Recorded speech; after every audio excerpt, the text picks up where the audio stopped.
একসময় ঘড়ির কাজ ছিল শুধু সময় বলা, এখন সেই ঘড়িই জানিয়ে দিচ্ছে হার্ট রেট, ঘুমের মান, হাঁটার পরিমাণ, এমনকি শরীরের স্ট্রেস লেভেলও। প্রযুক্তি নির্ভর স্বাস্থ্যসেবার এই সময়ে স্মার্ট ওয়াচ আর হেলথ ট্র্যাকার অনেকের কাছে হয়ে উঠছে ব্যক্তিগত স্বাস্থ্য সহকারী। তবে প্রশ্ন একটাই, হাতের কবজিতে থাকা এই প্রযুক্তি কতটা নির্ভুল?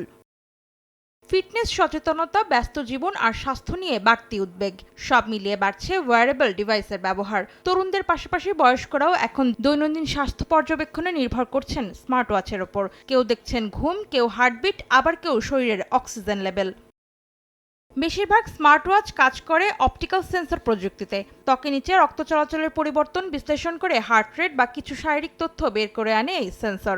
তবে হাত বেশি নড়াচড়া, ঘাম, সেন্সর প্লেসমেন্ট কিংবা ডিভাইসের মান সবকিছুই প্রভাব ফেলতে পারে ফলাফলে।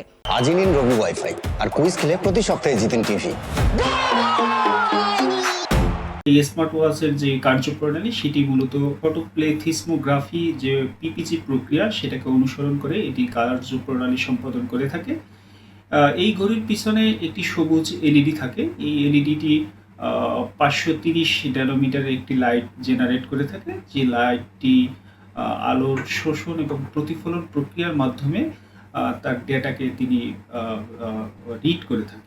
বিশেষজ্ঞরা বলছেন হার্ট রেট মনিটরিং তুলনামূলক নির্ভরযোগ্য হলেও স্লিপ ট্র্যাকিং, ক্যালোরি এস্টিমেট কিংবা স্ট্রেস স্কোরের মতো তথ্য অনেকটাই অ্যালগোরিদম নির্ভর। ফলে একই ব্যক্তির ভিন্ন দুটি ডিভাইস ব্যবহার করলে ফলও হতে পারে ভিন্ন।